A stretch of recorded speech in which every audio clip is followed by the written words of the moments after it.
Okay, this video is an update for a video that I recorded a while back. Someone wanted to know how to transfer the files from the dash cam to their phone or other device. The first obvious way is taking out the SD card slot, the micro SD slot right there. That's where the micro SD card goes.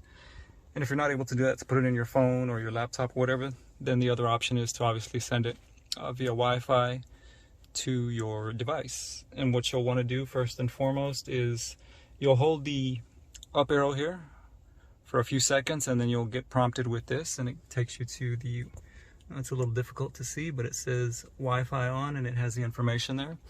And also you'll want to download the app, the Sylvania Connect app, to your phone, which is right here. Looks just like that with the red, the orange with the white S in it.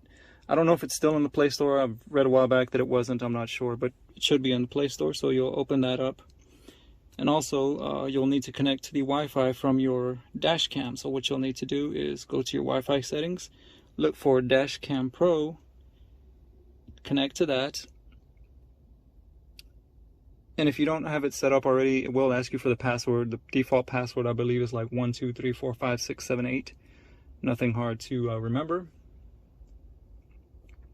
Okay, and now it says connected without internet because obviously it doesn't have internet. So what you'll want to do is go back here.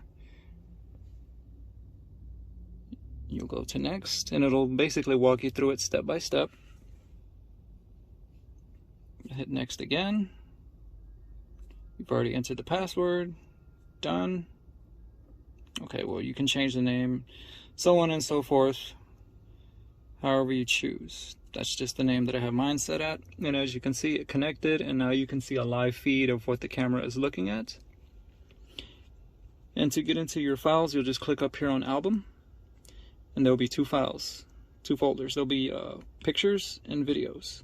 So if you have any pictures that you want to send to your phone or your other device, or if you have any videos that you need to, for whatever the case may be, maybe you were involved in an accident or maybe you witnessed an accident to send to parties involved, then all you do is click on this and you'll choose any video file that you see. Choose this, you can choose that. This one I already have it saved, so it's already on there, but you can choose any video file. Like we'll take, for example, this one. This one's going relatively quickly because it's a small file, and that's the video file there. Start parking mode. I do apologize for that. It's my rear dash cam. You can also, once you have it in here, it will save it to this particular app. You can move the files and folders to different folders based on, you know, your personal preference or whatever you need. You can also just click on this and share it. You know, like we'll say, for example, if I'm going to click on that same file, well, let me click on this one, we'll highlight it and then say we want to share it. Then you'll have your options there of where you can share it, so you can Bluetooth it to someone or email or whatever the case may be. I'm not going to do that, but that's basically how you do it. So you can also highlight more files to send more than one file at a time. You can lock these to make sure that they don't get deleted on accident. And you can also delete files if it's too much clutter, unnecessary files that you don't need in there anymore. Now, in terms of the file location, you can just use your File Explorer, and they will be automatically in this app. You can just go straight to the app. Even if you're not connected to your dash cam, those files will be there, and they are going to be on your phone, and then you can still transfer them that way to someone. If you want to find them like directly, they won't be in your gallery. You will have to move them there yourself if you choose to do so.